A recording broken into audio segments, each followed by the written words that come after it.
Hello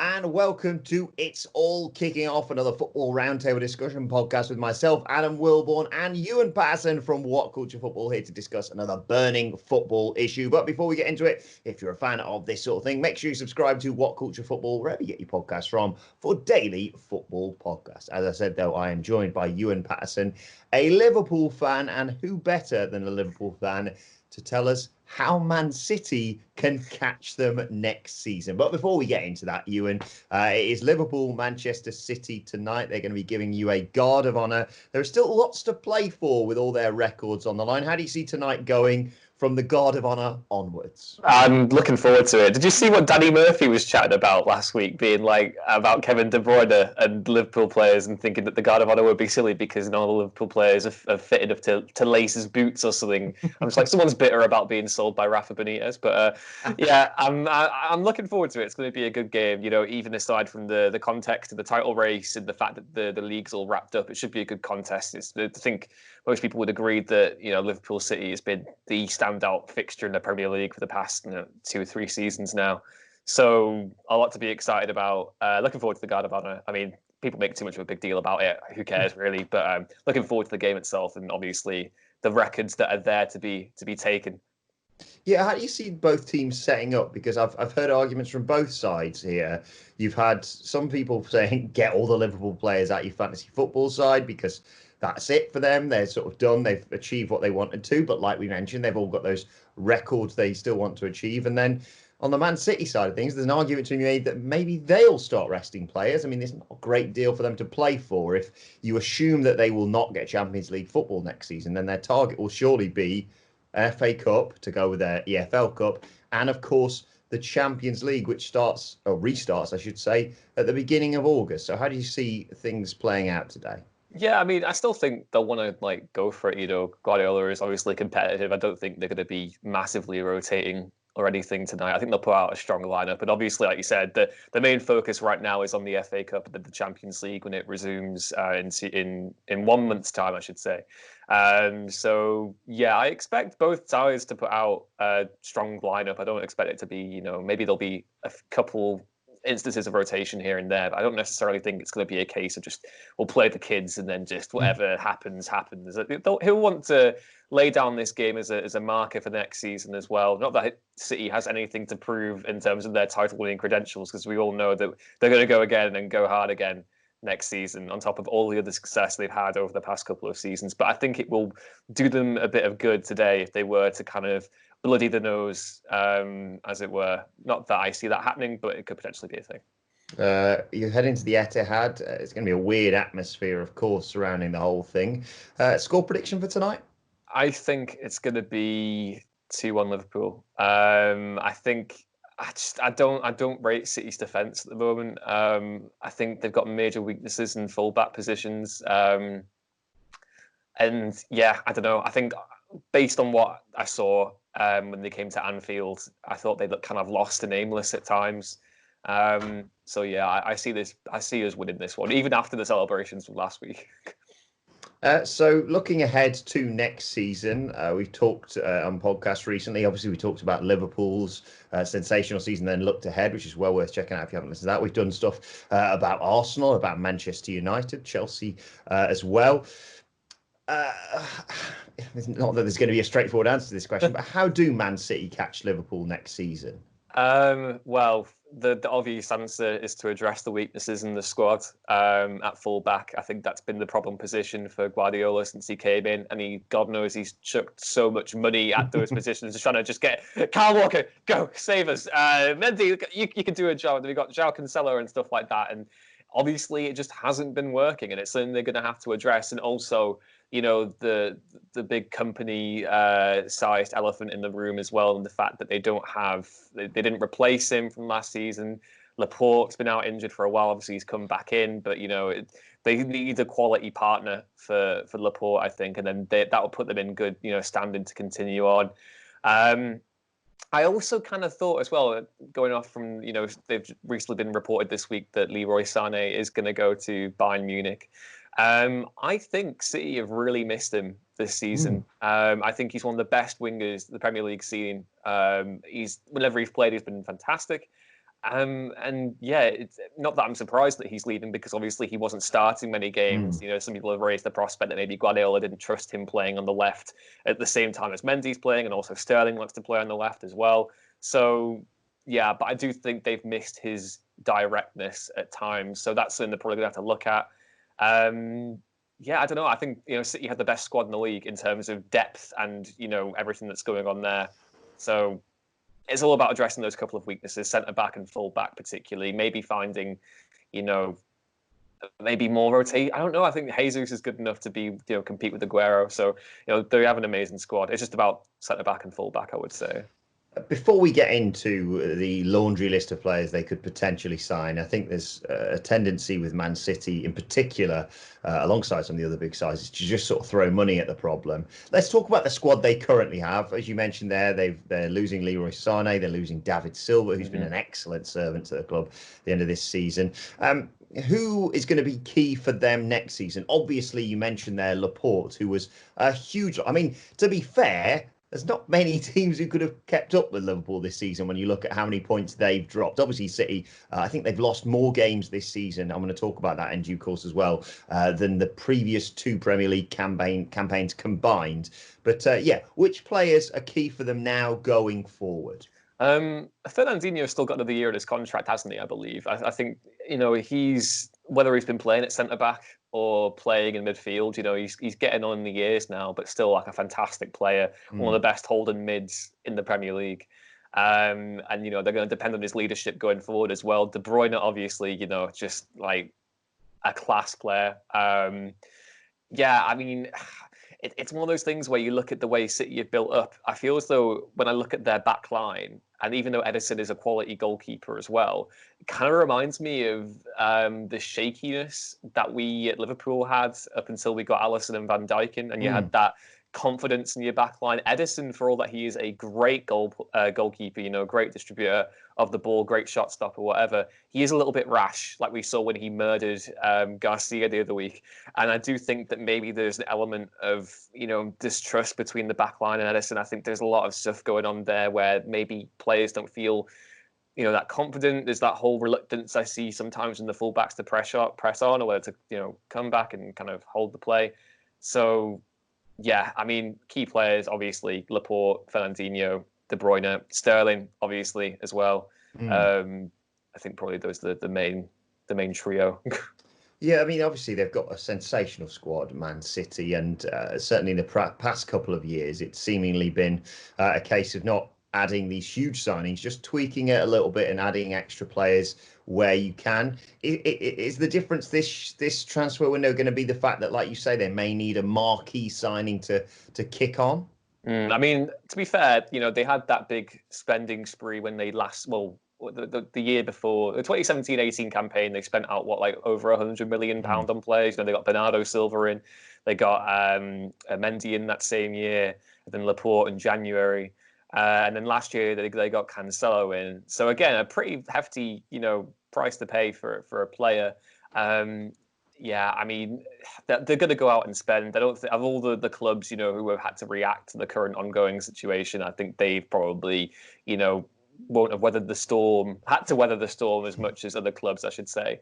But it, you know, it remains to be seen whether they go in for someone like a Nathan Ake from Bournemouth, or, you know, someone, or maybe even I believe Milan Skriniar from Inter Milan has been kind of been talked up as well. So depends. I see them going, or even Koulibaly as well from Napoli. Obviously, he's been linked recently. So yeah, I see them going out and getting another centre back to partner Laporte, and then it'll be a cliche, but they need to sort out that full back position. It's so weird how that has like played out over the last few seasons. Yeah, I mean, we've seen Man City as well as Liverpool, in fact, really strengthening their youth sides, and I sense that these are the two sides we're going to see battling out for the Premier League for quite a few years to come as a result of that. But let's talk about potential signings. One that really caught my eye that I wanted to talk to you about: some suggestions that Man City could be in for Jack Grealish.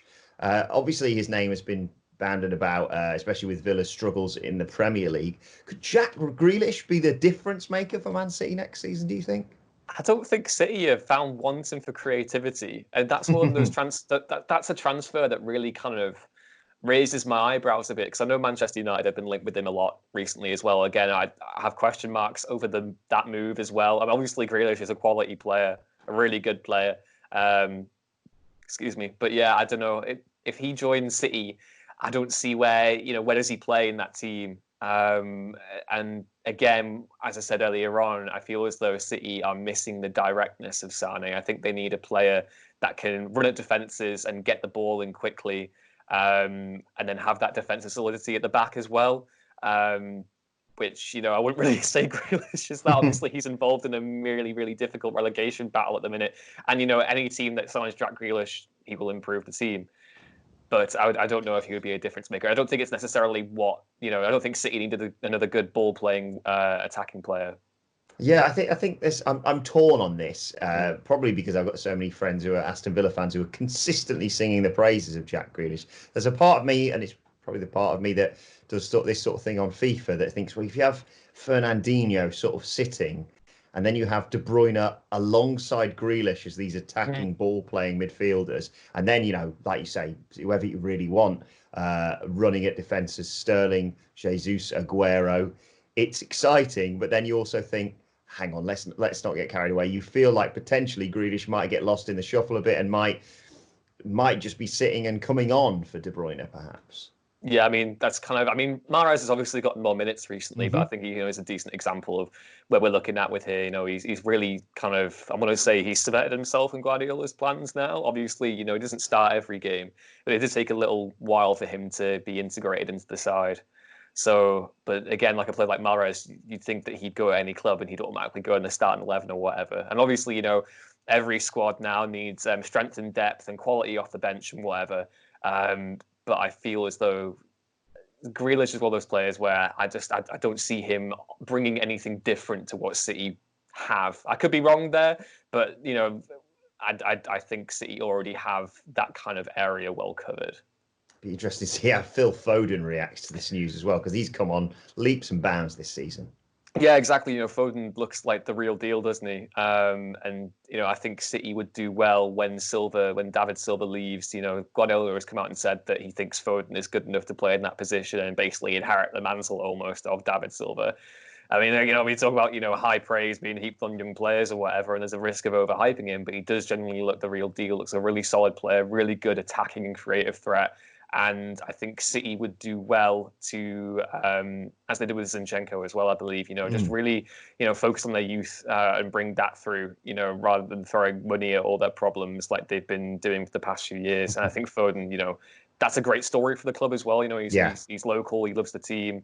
It makes sense for him to play there. And I definitely would say that if City are looking out and they're looking to get a Grealish, I think a lot of City fans might be rolling their eyes about that, thinking, desperately, we could finally have a local lad who supports the team actually in the side, and then having to think, do you want Jack Grealish to come in and just, you know what I mean? It's kind of like that thing they have to weigh up there, because everyone at the end of the day wants to see a fan in the team. You alluded to it a little bit earlier on, and it's a fairly obvious take that people have had, especially since the Premier League was decided. But there's been a huge gap in that City side ever since Vincent Kompany departed. You mentioned Kalidou Koulibaly from Napoli there. He could be right at the top of City's list in terms of signings. Yeah, and they could totally go out and get him. I think the price being mooted is something above 80 million euros or something, even above there. I think Koulibaly's 29, he's in the prime of his career, and everyone knows how good he is. He's been talked about having a transfer to like a Premier League or Spanish side for ages now, it seems. Yeah. Liverpool are perennially linked with Koulibaly. But I think it was in the papers the other day that we've ruled out signing him, which makes sense because even though he'd be incredible alongside Van Dijk, we have a Joe Gomez and we have Joel Matip and Dejan Lovren, Sai. You're going to get him. Yeah, exactly. But I think Koulibaly, he makes sense for City. It's another case of, oh God, they're going to buy the league or whatever. I realise I'm filling out every single cliche right now. But, it would be one of those transfers to be like, oh my God, how have they got him? That's such a good, such an essential piece of the puzzle that they could fill there. but I think he's been moved around along with Ake from Bournemouth. So I have no idea who they might end up signing. One other name I want to quickly mention is Leon Bailey from Bayer Leverkusen, who's another player who's constantly being linked with big sides here in England. Yeah, Bailey's really good. I thought after, he was kind of everywhere like 1 or 2 seasons ago. And then it seems as though as Leverkusen have improved, Havertz has kind of taken the most hyped player mantle from that squad. There's talk of Havertz going to Chelsea or, I think he's probably Bayern bound at this point. But yeah, Bailey would be a great example. I think it would be really interesting to see him in the Premier League. And, he does bring that directness that City are lacking at times, I feel. So, yeah, maybe he would be a great addition. Yeah, great player. I'd mentioned Liverpool's incredible record this season. And like you say, all the potential records they could still break. And we mentioned when we talked about Liverpool winning the Premier League about where the title was won. Where was the title lost for Man City? Was it the fact of potentially not killing games off, or potentially just letting their heads drop a little bit when they were chasing a game? I'm thinking about the fact Wolves did the double over them this season, as did Manchester United. Obviously, Liverpool got that result, which was shrouded in controversy and Pep Guardiola gesticulating at officials. But at the end of the day, the technology is there nowadays. And you think obviously about the Norwich result early on in the season and that draw with Spurs, again with VAR controversy. Where was the crucial game for you? Let's say aside from the Liverpool game, because I feel like those sort of games are a bit of a toss-up, and this season hasn't sort of rested on that result solely. I mean, I remember, as the season was kind of progressing, I was kind of shocked at the amount of points that City were dropping. It was like, obviously, you focus on your own team's games, then occasionally pay attention to what City are getting up to, because you just expect them, even when they're like a goal down or whatever, to then, come back and win the game. But I kept on noticing that as the season was going on, that kept on not happening, and the Norwich result did stick out in my mind. Away from home against, all due respect to Norwich, probably one of the worst performing Premier League sides in history, in recent history, I should say. City should have gone out and won that game, and I wonder if that put them on a bad, because that was early on in the season as well. Yeah. I do wonder if that maybe put them on a bad footing for the rest of the campaign. You meant to go out and blow away the competition, and they did the exact opposite of that. And they were definitely defensive. Their defensive fragility was kind of typified in that game. And yeah, again, it just feels as though they're lacking something at the back. Ever since they've lacked that kind of the imperious presence of company. Yeah, I distinctly remember that game. I think I was out shopping with the missus, and I walked past a bar that had it on, glanced in to sort of say, oh, I wonder how many fantasy football points I've scored, and saw what the score was, and just like you say, you just thought it was a given. I've mentioned all in there: Wolves, Liverpool, United, Spurs, Norwich, and I've neglected to mention other results, in particular Newcastle, a draw against Man City that was. I mean, we were there last season when Newcastle got a result against City. They've got a few bogey sides, haven't they now? Yes, and the thing that I've just remembered there as well, we're talking about them, they've been conceding more. They've also been conceding first a lot more as well. It's not just a case of like they'll go out and score a bunch in the first half and then maybe, lose the concentration. It was a case of that I saw a lot of sides getting a goal early on and City finding it difficult to get back into the game. And when they did, there were a lot of times they did come back. I believe the same week we had that result against Aston Villa, which I pointed to the other week as being, a very pivotal game in the title race. City had come back, I believe, against Southampton. Correct me if I'm wrong. I think that was the same week as well. But again, making the job more difficult for themselves, constantly having to come back. And they weren't controlling the games as well. And obviously, typical Man City performance, you think under Guardiola, they're just, like 150 billion% possession and 50 billion passes, and then a great dinked ball in the box or whatever, and then a goal. But it was never. It never felt as though they were able to maintain control a lot of the time this season. And the Wolves results as well, that really did stand out to me. Traore running at the fullbacks, being direct, which again, could be something City need. As we wrap up here, I glanced at a report. Granted, it was in the Manchester Evening News, so slightly biased potentially, suggesting that Man City were just favourites for next season ahead of Liverpool, of course. But we've done reports over the last few days and discussions about, as I said, Chelsea, Arsenal to a certain extent, and Manchester United. Could you see any other sides challenging for the title next season, or is it a two-horse race for you? The interesting thing is that I think there are a lot of teams in the Premier League who are close to challenging for the title. And yes, I would put Manchester United in that position. I think they have a very good squad now. Definitely some fragility there. Definitely need, improvement in a lot of areas. I don't necessarily think Solskjaer is the right man for the job either. But, you can see that they are only, I want to say 2 or 3 steps away from putting together a really balanced squad that could go on and challenge for honours. Chelsea as well, another really exciting young team. So there's an element of unpredictability there, as we saw this week when they lost against West Ham. So I still think I still think it'll be a battle between Liverpool and Man City.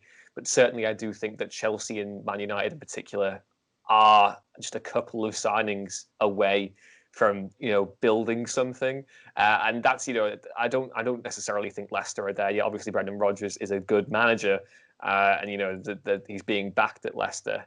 But again, I think if any team is going to upset the dominance of City and Liverpool over the next couple of seasons, it'll be a Chelsea, it'll be a Man United, because those are the 2 teams who are best prepared to deal with the effects of everything that's going on right now. Chelsea have signed Hakim Ziyech, they've signed Timo Werner.